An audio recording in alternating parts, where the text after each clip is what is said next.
Hello, everybody. My name is Barb Smith. Welcome to Find My Team Conversations. We have an extraordinary guest today who is an expert at all things special learning needs. And I'm so thankful, Laurie, that you're here. And I'm just going to give a brief introduction, and then I'm going to let you tell us what you really do. Perfect. All right. First of all, founder, congratulations, of Advocacy for the Special Ones in your life. And this is exactly what we're going to be talking about today. And she started this company, and Laurie has 3 decades of experience with being on all sides of this table and all sides of the issue. She understands the A to Z. She gets it, and has helped so many people. So I'm going to read all sides of the table because I can't memorize those because there's so many. All right. Thank you. Certified special education teacher, case manager, clinical supervisor, project manager, inclusion facilitator, special education department lead, faculty member, and parent advocate. Unparalleled expertise on all sides, and being an advocacy between parents and schools, I think, is so important in trying to help these youngsters find a pathway where they can succeed. So, okay, so Laurie, thank you so much for being here, for joining us, and tell us a fun fact or two about yourself. Yes. So thank you for that introduction. That is awesome. I appreciate that. And a fun fact about me is I have traveled to all 50 states. And that was my goal. By the time I was 50, I wanted to go to all 50 states, and I was able to achieve that goal. And I am now passing that on to my children so that they too can travel to all 50 states. I wanted to kind of give them the perspective that the world is bigger than just us and just here. So that's a fun fact about me. That is a huge fun fact. Thank you for sharing that. So, Yeah.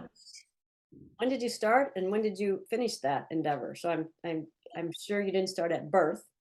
No, but I had grandparents who traveled with us. Like we would get into the old Buick and we would just travel across the country and go to Florida or go camping. And it was a highlight of my childhood. Those were some really good memories. And so I also thought that I would bring that tradition to my children as well. We used airplanes a lot of the time too, but we literally traveled cross country. My son went to school in New York, and so we had the opportunity to go out there.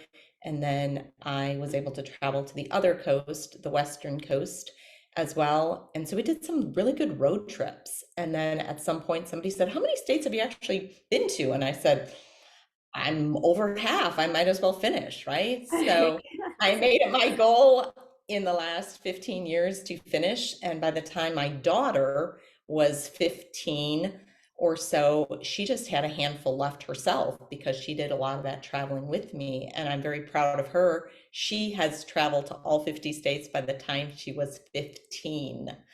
So Wow. she was able to travel to her last one, which was Oklahoma. And she was able to do that this summer and mark that off her bucket list. So a little, public service announcement is do it. If you have the opportunity to travel, absolutely do it, because I think it opens up a whole new world to people and to children. Yes, that's powerful. Awesome. Yeah. Wow. And she's well ahead of schedule at age 15. I know. She's working on Europe now. Oh, So yeah, we'll every see. country too, maybe. Oh my gosh. Pardon me? I said every Well, country too by the time she's 25 now. I say go for it. Yes, yes. Well, all right. Well, thank you for sharing that.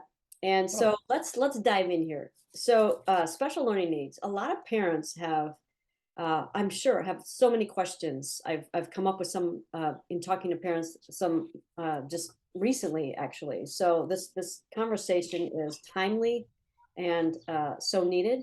And a lot of people don't know what they don't know. So we want to share. We want to help people so that these student athletes can thrive in a way, in whatever way that helps them do that in whatever setting, et cetera, and help parents to understand what their responsibilities and rights and what questions to ask and all those things. So first question is how does a parent even know that mhm. uh, they might have a student with special learning needs?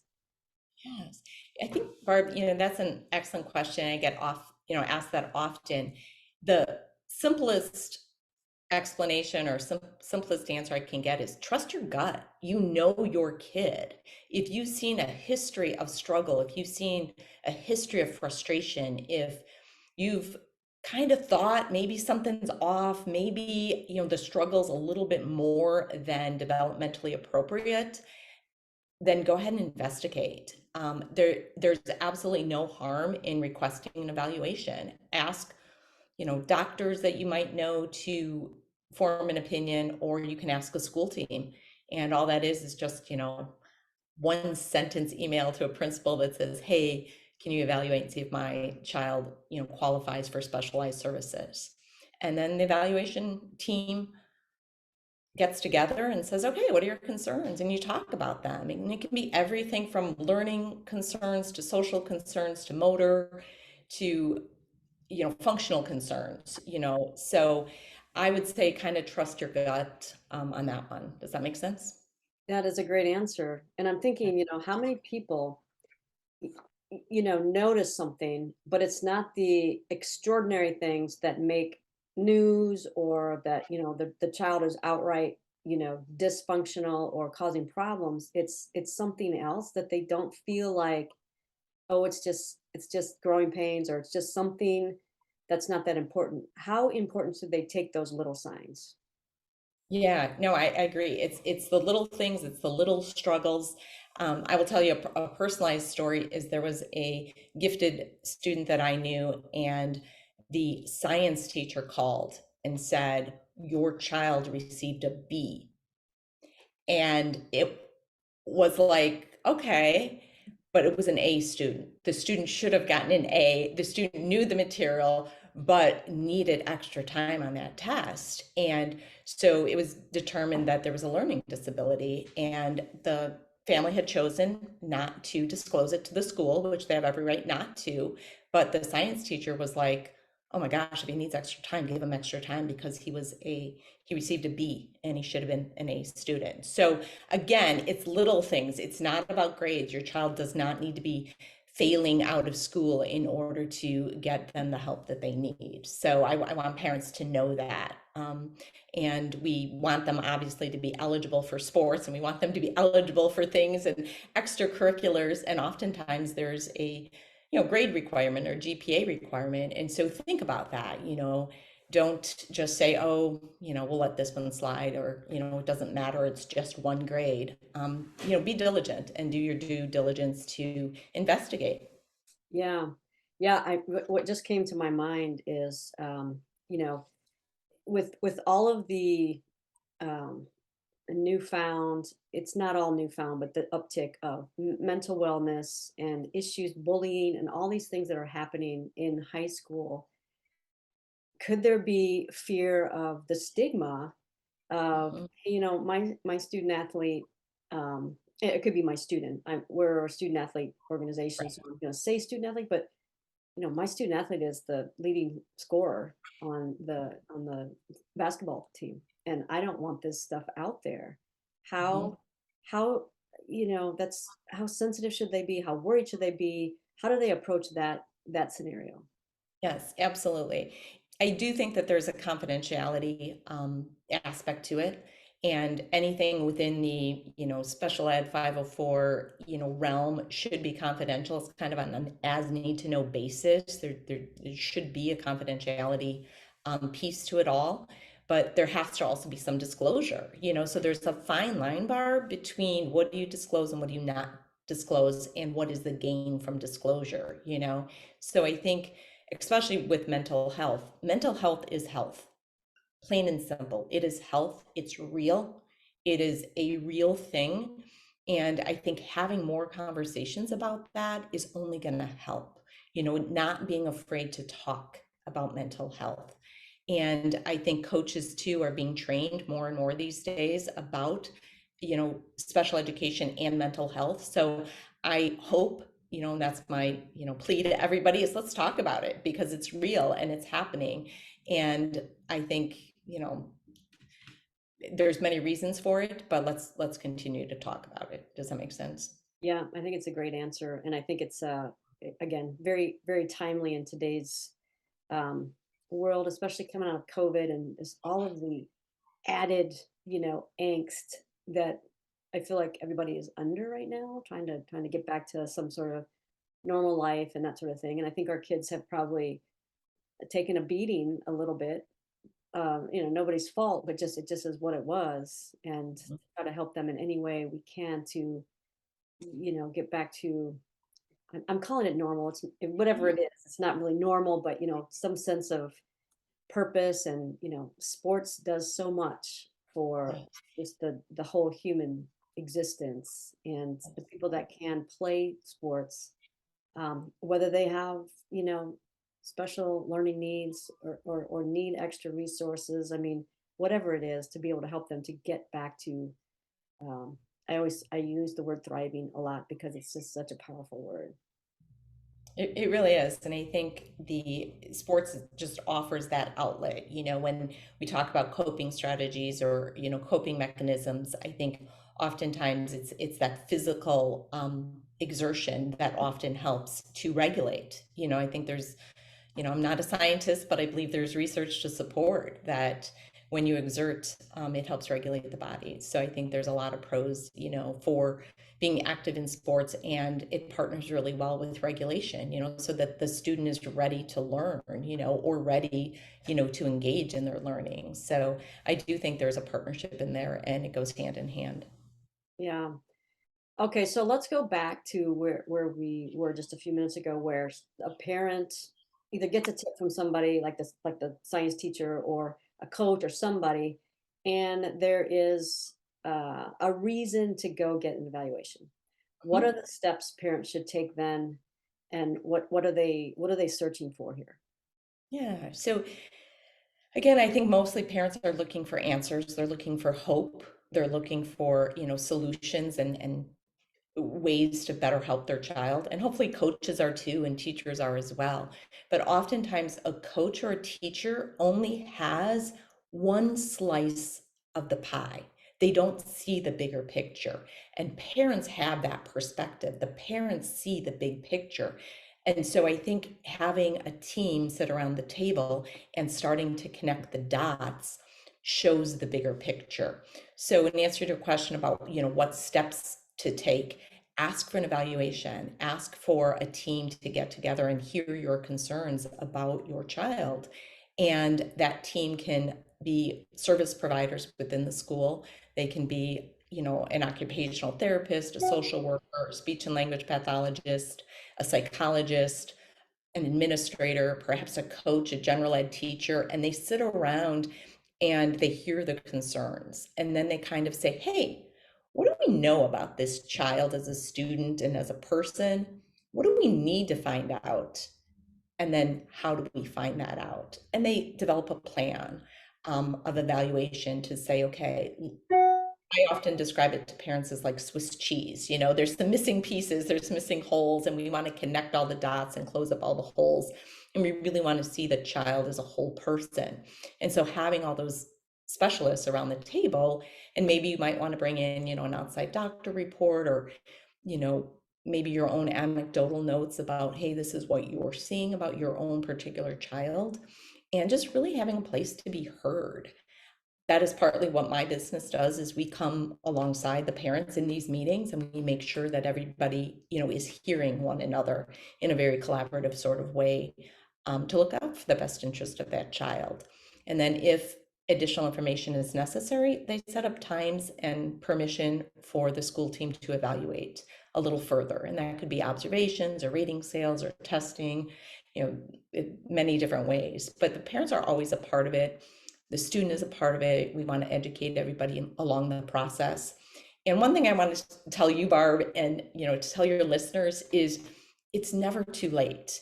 Oftentimes, parents might be dismissive. Well, by the time they're in high school, it's too late. It's not too late. I think almost in high school, expectations gear up a little bit, and so it's might be perfect timing, to get the child the help that they need.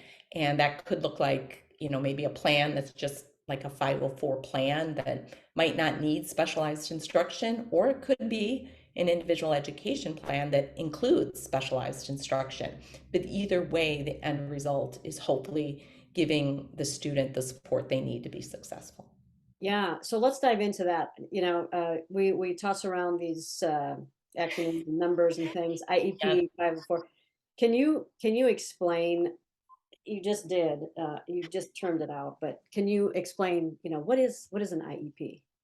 absolutely. So it's an individualized education plan, and it falls under the umbrella of something that's called IDEA, which is IDEA, or Individuals with Disabilities Education Act.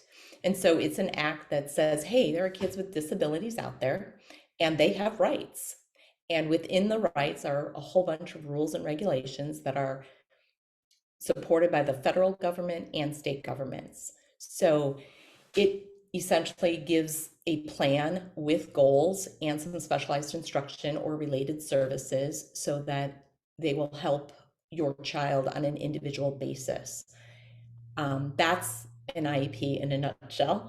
A 504 plan is under the umbrella of Americans with Disabilities Act, and that is ADA, and that will follow a child or could follow a child their whole life because the disability might impact major life activities like school, employment, or independent living, transportation, any major life activity. And so a child might have an IEP through age 18, 22, or the day before their 23rd birthday, depending on the rules, regulations, and states. And then after that, they might still need help. They might still need help in their employment or on public transportation or in a living situation. And so Americans with Disabilities Act covers them outside of um, the IEP. So in your case or your students, as they go into college, the 504 plan then kind of goes under the umbrella of Americans with Disabilities Act, and they can disclose to the college if they want to say, hey, I'm an American with a disability, and I would like to access whatever it is they need to access, and I would like accommodations to access this. And all colleges, I'm going to say most, all colleges that are funded by the state or the national level should have an office that will help them with this to give them the accessibility that they need. So hopefully that makes sense. The IEP kind of like goes up to the point where the child takes their diploma or goes into a transition program and ends at age 22. And then the 504 plan or Americans with Disability Act can service them for the rest of their lives. Wow, that really was excellent. Broke it down. I appreciate that. And Yeah. just being at college for many years in many different states, many different colleges. And I don't know if you have found this, but not all of those offices of those colleges, not all of those programs were the same, and Correct. some were much better than others. And I think if I had a student who was looking needed these resources, I would want to make sure that I dove in to figure out you know which schools could help provide the best resources. So Absolutely. is this something that your company does as well, or are there things that parents can say, hey, this is how you find out about this stuff? Yeah, so it's a combination of both. There are absolutely. You could start with an advocate agency. We all network. We're all part of, some of the same groups, and our hope, obviously, is the success of students. So if you start with one advocate, they oftentimes have all those resources and referrals. So I've got a guy, and that's kind of what we say is I've got a guy who can help you with that. And there are people who specialize in that, the transition planning of colleges. I absolutely could get you started. In an ideal world, if you're coming from an IEP at the high school level, we should have a transition plan for you. How are you going to transition post high school, post secondary school? And there should be a plan in place to get you connected to all of those agencies and offices. So in an ideal world, absolutely, Barb, it should be a smooth transition, but we don't always live in an ideal world. I mean, we're flawed. The system sometimes is flawed.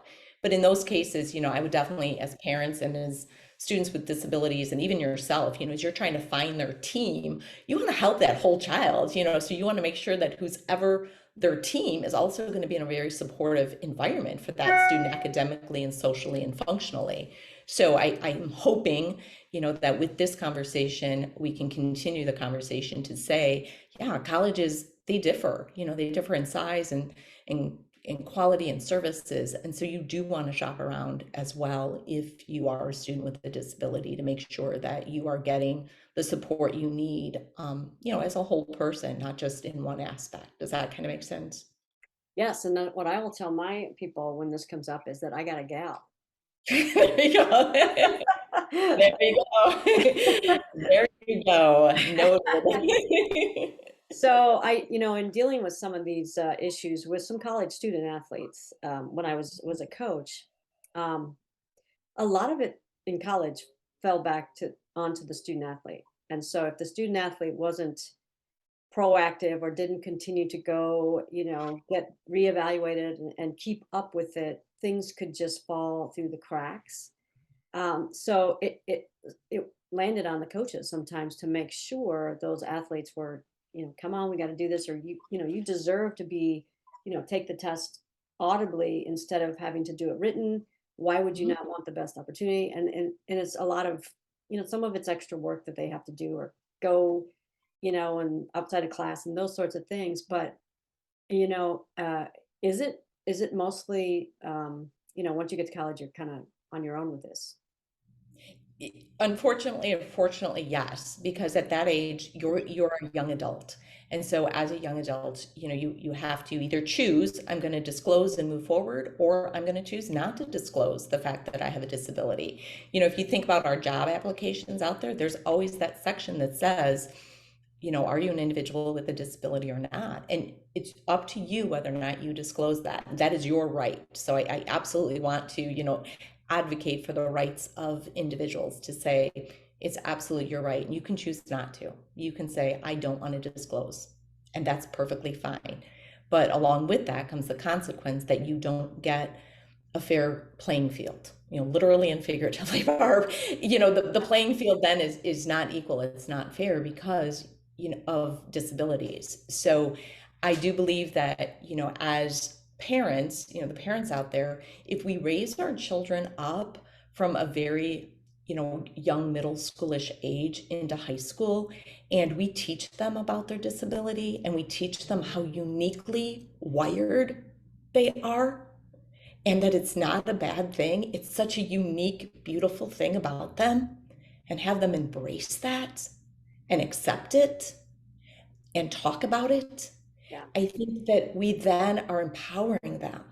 We're empowering them to ask for what they need, get what they need, and then bring a whole team around them to say, this is what I need, and these are my people to help me get what I need. And so, I really want to plead with parents to say, go ahead and start advocating from a very, middle school age or even younger, to say, um, I'm going to give my student a voice. I'm going to teach them how to ask for what they need, and, maybe put them in an uncomfortable situation or have them problem solve something, and have them speak, and a great, I'll tell you another little story. I had some products that had a lifetime warranty. And so I empowered my young teenager to go make the phone call, do the 800 number, get us new product, because these products are defective and it has a lifetime warranty. And Barb, you would have thought I asked her to go to another country and speak Swahili or something. Like, like she was like, what are you asking me to do? And I said, well, this is a life skill. Here's an 800 number. I know it has a lifetime warranty. You have to look at these itty bitty numbers on the product and read it to the person and then ask for a new product. That's about all I told her, because that's about all I knew. And she felt so empowered after that phone call. She's like, our new product will be here in 7 days. And I was like, whoa, way to go. And she That said, it was probably as simple as you sounded, but she's capable of making a phone call. She's capable of answering the same questions I would have answered. Yeah. But I think putting our students in situations where they can speak for themselves. And granted, I was in the next room. I would have supported her. She started to crumble, but empower them to go speak to their teachers, email their coaches, go ask for this, go do this, instead of us doing it all for them. I think that puts them in a position where they are then better to advocate for themselves as young adults.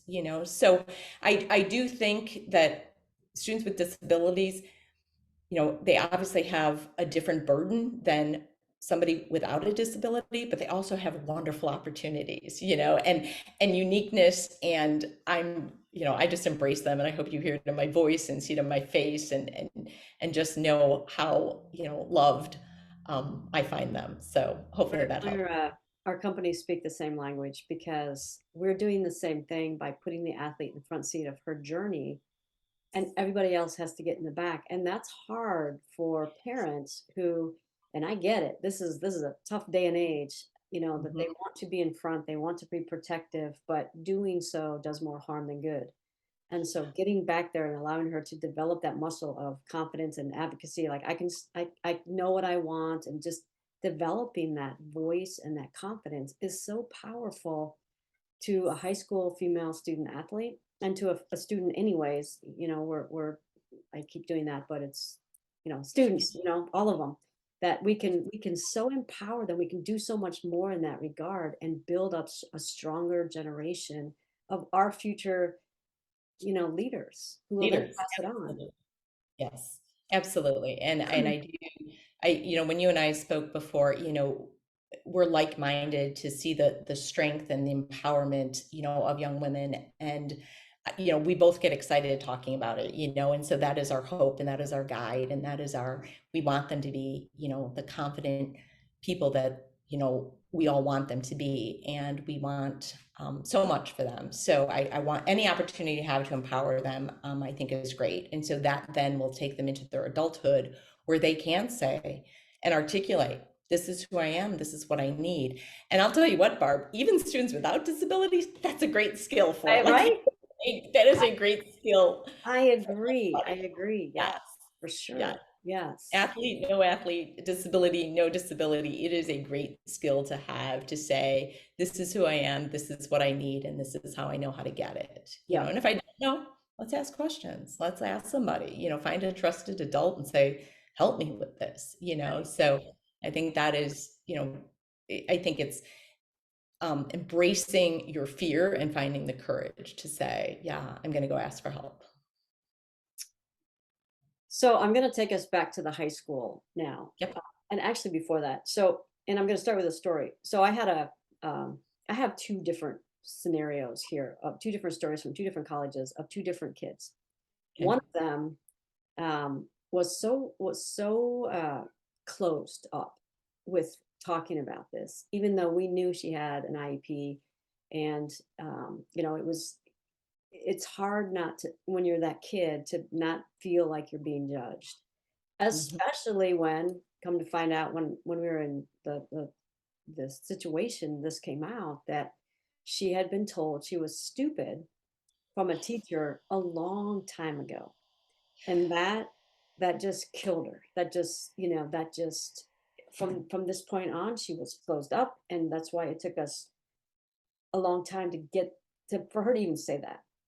And so, Mhm. um, and then there was another student athlete. So you got to remember these two stories. There was another student athlete who came from a school where good grades was not cool, and she Okay. was a genius. She was very, very smart, and she was basically, the Goodwill Hunting can figure that problem out on the board in seconds. And again, we found this out because we had to get her a math tutor when she really didn't need a math tutor. But then this comes out that, she's not supposed to, keep it down. I'm not supposed to be smart from where I'm from. So those are two scenarios that we birth these thoughts early in their lives, and it affects them. And so we go back to the school system, or the teacher or the coach or somebody, maybe it's even a parent, but in these two cases it wasn't. But the parents had no idea this happened in both Mhm. cases. So, Mm. that's major how these people affected these two lives, and we didn't figure it out until college. Yes. What would you say to, parents, and actually what would you say to the schools about their responsibility in all of this? Yeah, in both of those situations, Barb, it breaks my heart. It makes me so sad. I, I'm a parent myself, as I mentioned, and I believe in talking about mental health, and I believe that, probably everybody needs some form of counseling. I think it would do them good to have somebody to talk to. And it doesn't mean you're paying a therapist, but having some counsel, seeking wise counsel. And if only this, student A who was told she was, I can't even say the word, but not intelligent. If she had somebody to talk to, if she had a go-to person, of course the parents are gonna be like, oh my gosh, why didn't you come to me? But there's so much shame and there's so much, it's so complicated. It's not as simple as, oh, well, of course, just go talk to your parents, but I think it does internalize you. And so I do think, first, shame on that teacher. Like just it is partly our job as teachers and as educators, and I'm a certified teacher myself, to build students up, to help them realize their dreams and their potentials. And unfortunately, Barb, teachers are people too, and I don't want to just let them off the hook, but some of them are toxic, just like there are toxic people. And so, my hope for, students is that they can go to somebody, and thank God that they had you guys, that they did have somebody to go to. But I do think that there is a responsibility to, be building these students up. And, for the second one to say, being smart isn't cool. I I hear that a lot, and unfortunately, I hear it a lot with girls. That somehow, back in the day, there was the stigma of, there were core classes that were meant for boys and there were core classes that were meant for girls. And there might be brain research about this and that and the other thing, but there's also research out there that says just the opposite, Yeah. So I really do think it is the responsibility of the school, and the parents and the team and the coaches and, the whole, you know, the whole grouping, um, to build up the child and find out what the giftings are, what their strengths are. And if there is a stigma about being smart, why is that? Like, why? you know and just like, bullying in schools and so forth, there's just so much out there that schools have a responsibility to address it. And unfortunately, I think they're falling short. I think that they almost have, I don't want to say too much on their plate to let them off the hook, but there's a lot to manage when it comes to all that. And it makes me sad that students like this are, essentially slipping through the cracks, and that students even have that perception. So again, I would, encourage loudly and firmly to, go talk to a social worker, go get help, go talk to a counselor, try to weed out some of this, especially if you see a change of behavior in your student. And I think as parents, hopefully we learn the potential of our kids early on.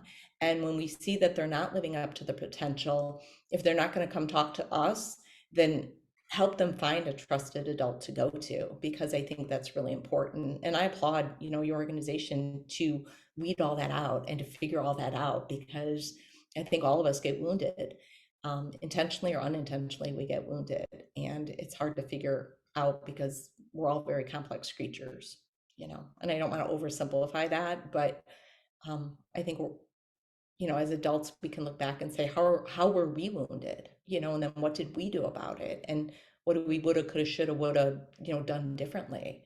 So I don't know if I answered your question, but I think it takes, many people involved in a child's life to, impact them in a That's positive why, way. it's a great answer. And you're right. The teachers they've taken a beating, and they're jumping out. It's crazy how many teachers are just, you know, they're just can't. can't do it anymore. And that's the emotional toll that's coming to play here. And the thing is, how many lives are getting affected when they're on their, measure of, "I can't take it anymore." How many lives are being affected that are gonna go out into the world and discover much later that they had this issue that they had no idea about, or, somebody said something that stuck with them, and it's so hard to catch all that, as you said, but we have to, um, like you also said, try to remain, in the presence of whoever we're with. If it's a classroom, if it's a one-on-one, if whatever, whether it's a coach or a teacher or an administrator or a guidance counselor um, or a parent, that we just try to be the team that that kid needs. And I guess that's the beauty of an IEP, and I think almost everyone needs one. No, yeah, an individual plan, for life success. Like, I think that we should coin that and do an acronym for that. No, I absolutely agree with that. And I think to applaud the schools, I do think the pendulum is shifting, and I do think they're talking about mental health more. I think they're talking about bullying and issues and mean girls, and they're having these conversations in their kinetic wellness classes or in their physical education classes or whatever or their health classes. And I do believe that the conversations are starting, and I do believe that they're trying to educate students from a young age about self-esteem and about social emotional learning, and they are trying to do assessments in schools now. So I don't want to beat up the schools, but teachers again are just, they need to be supported, in my opinion. I think the teachers need to be better supported, and we need to make sure that the teacher's mental health is high in order to then pass that on to students. And so I do think it's a cycle, and I do think that as a whole we need to absolutely look at the mental health of teachers as well. So I'm not, hopefully that's clear, that I'm not bashing them, but I am saying that, yeah, how do we find ways to be supportive, and be supportive of our coaches too, because it's a tough job to coach. And some coaches, they teach all day and then they go into coaching, and then they're trying to grade papers and have a family life. And at what point are we coming up alongside of them and supporting their mental health and their well-being? And so I do think that there should be programs, and I love the fact, I know this, there should be programs for teachers and coaches to address their mental health. And I love the fact that in some states, students can take mental health days, and it's okay now, and I love that, that, oh my gosh, they're acknowledging that we all need mental health days. And I do think that teachers need it too, and coaches need it too. And, I don't want to get into the whole dynamics of, subs and teacher shortages and sub shortages, but it's a dynamic system right now, Barb, and I don't think you and I can solve it in the next 10 minutes. Right. Right. And I think I think you're right in the supportive piece, that coaches and teachers need support, including, I mean, we should be paying them more if we can do that. We should try to figure out how to pay our teachers, because they've got such an important job. Why would they be paid, you know, so little when they've got this important job? And then all the support of everything, every hat that they have to wear, like you said, we should be giving them so much more support. So we applaud the teachers and the coaches, um, because they're important people. I mean, mine were important to me in my life and totally affected the way things turned out for me. Absolutely. You and I both, we can look back and say, hey, I remember, really impactful teachers. And so, yeah, by no means do I want to, bash the teachers or anything like that. And there are some really good ones. And then there are ones like you described that make us want to cringe. Um, and so, and that again is, we live in an imperfect world, and I don't want to oversimplify that, but it's unfortunate. Well, let's switch gears and go back to the IEPs now. And if I'm a parent and they've done this evaluation and they've got this plan, how do I know how to review it and have my seat at the table and my voice be heard as a parent of my kid, my son or daughter? What are the things that I need to look for in there? Yeah, that's a great question. And I oftentimes hear from parents where they get this document, and oftentimes it's anywhere from 28 to 78 pages long. And they're like, oh my gosh, I feel like I need a law degree to read it. And that again is unfortunate. You know, they have a right to ask questions and they have a right not to have an attorney present in order to have, you know, an understanding of this legal paperwork. But unfortunately, what ends up happening is oftentimes the information is repeated 2 or 3 times throughout the document. The document just gets longer and longer and longer. And I know this because I review them on a daily basis. So, you know, oftentimes if you're at a point, you know, have somebody else review it, have, you know, an advocate or someone in the field review it and just say, hey, can you take a look at this to make sure, you know, the I's are dotted and the T's are crossed type of a thing. But the short end of it is, you know, there's different sections to an IEP, you know, so you want to look at the goals and do the goals make sense? Could anyone understand what your child's goal is? Does your child understand what his or her goal is? And then how is it going to be measured? And that should be really clear in the document. There's a section called goals, and they're broken down by quarters usually, or, you know, trimesters or something. And it should be very measurable. The second part is you want to take a look at the minutes. You know, how many minutes is this student going to have with a specialized teacher or a related service provider? And that should be really clear. You should know you're going to meet with the social worker 30 minutes a week, or you're going to meet with speech and language X number of minutes, you know, a month. And it should be really clear. And then when you talk to your student, you say, did you meet with a social worker? Did Right. you meet with a speech and language person? Their answer should be yes. And so you want to just kind of check things out, you know, and just make sure that what is written is what's actually happening.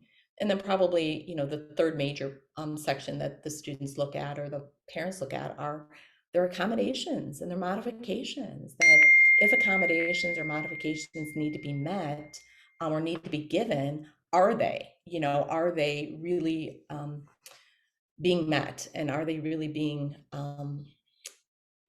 followed? And so there's a part on that that says accommodations, and if they need, like you said, extra time or their books read to them, or, you know, I can't even begin to tell you the amount of different, you know, accommodations there are they being followed? Are they helping? Are they not helping? Do they need to be adjusted? And so part of that's a conversation with the student, you know, and just making sure that everybody is well aware of those. But even though there's many parts to it, those are probably the highlighted parts. Is take a look at the goals, take a look at the minutes, take a look at the accommodations, and just really kind of do your own due diligence to double check.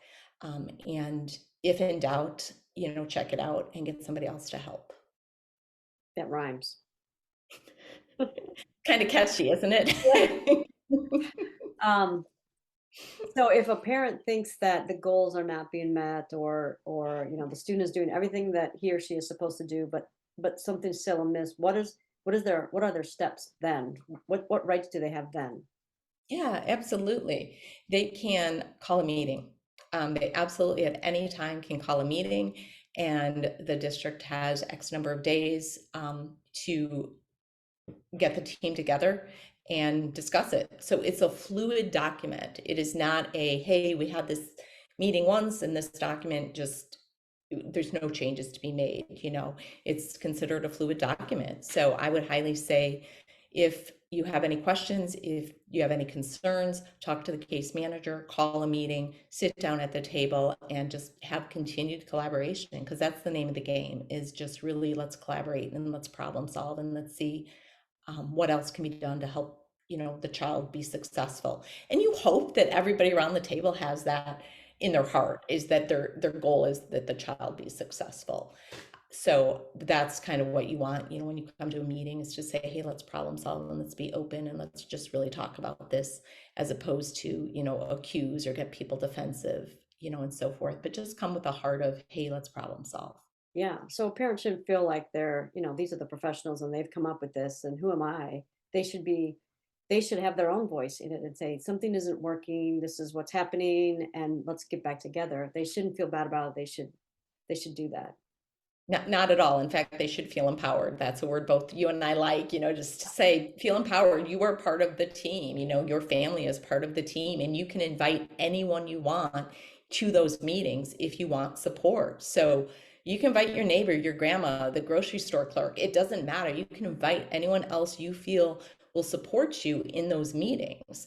And it's your right to do that. And when the child gets to an age of understanding, I encourage the child to be an active participant. And it's intimidating, Barb. It is so intimidating to walk into a room full of, educated professionals, as a student. But if we start off young and maybe they just go in with one or two people and then we increase it to three or four, and then pretty soon it's seven or eight, pretty soon they're presenting at their own IEP meetings, so talk about empowerment. That's what we Right, want, when they get right. to that, age of 14, is we want them to be able to present, these are my strengths, these are my weaknesses, these are my needs. This is, what I want my goal to be next year. And so we want that student to be an active participant as well as the parents, because that is within their right. They are part of the team. And every school district should make them feel part of the team. If not, probably a good conversation with the special ed director, to share your concerns if you don't feel part of a team. But you definitely should feel part of a team, which is something your organization fully understands. So, Right, right. Well, I know we're running a little close to the end here, but I want to, your link is right below in the description. How do families get in touch with you? What is the process? How does that work? yeah. So for mine and many advocates out there, we usually offer 20-minute consultation. For me, it's no charge. Just set up an appointment, talk to me. Tell me what's going on with your child. Tell me, what you hope to accomplish and what you need help with. And then usually if I can establish some trust with the parents, which I hope to do, and they trust me with the documents, I ask them if they don't mind sending me the documents. And then I kind of see what the legal document is, and I put it together with what they've told me, and I come up with some suggestions or solutions, about next steps. And I discuss them with parents, and just say, hey, this is what I would suggest as a next step. And then they could choose to take my advice or not take my advice and hire me or hire somebody else to help them. But most, advocates will kind of give our opinion free of charge. I know that just sounds weird, but that's that's what we do. And so I think it's worth the consultation, to call and just say, hey, this is what my gut's telling me, or hey, this is the issue, or hey, this isn't going really well, or this is my goal, this is my goal for my child, or even have the child call and say, this is what I want. And so it usually starts with the phone call. That's, the easy answer, Barb. You can also email me, as well, and we can start, conversation that way. But I definitely welcome the consultation and I welcome the partnership. Well, I applaud what you're doing, and I know that you're making a huge difference in so many lives and families, and you're able to catch these youngsters early so that they don't get to college and then discover they've got something going on. So Yeah. I think what you're doing is awesome, and I'm so Yeah. And grateful that you were able to join us today. well, thank you. I appreciate that. And I know, you and I talked about just all of that, executive functioning that it takes to go on to college. And, that is part of the whole big picture, to say as they move forward and move from high school to college and they figure out, how to navigate all that. I think that the support is out there, and I so appreciate these conversations that we're having, and the fact that you're opening up to say, hey, let's have a conversation about it. And so I too applaud what you are doing. Well, thank you. And, thanks to all of our listeners. This is some great information. And, hopefully we are, like you said, just we're coming to the table also opening this up and letting parents and families and student athletes know there are approaches out there that are so helpful. And if we can get these resources out to families, it's an easier situation. It becomes easier. And we do feed the passions of these youngsters, and we do help them find their voice, and we do help them gain confidence in who they are, no matter who they are. Uh, Absolutely. we all have some sort of obstacles in our life, and to be able to talk about these, and they're just there. They're not defining us. They're just there, and we can work around them and still get to where we want to go. Yeah, absolutely. And that is, I think, both of our hearts. So thank you for that as well, Barb. So we are Well, like-minded when it comes to that. well, we will definitely have to have you back at some point. So we appreciate your time today and your expertise and all the Thank you. information you shared. And again, if you want more, go down and hit that link and Thank go visit Lori and get your questions answered. Thank you so much to you. all of our listeners, and thank you again, Lori, for being here today. Thank you, Barb. I appreciate it.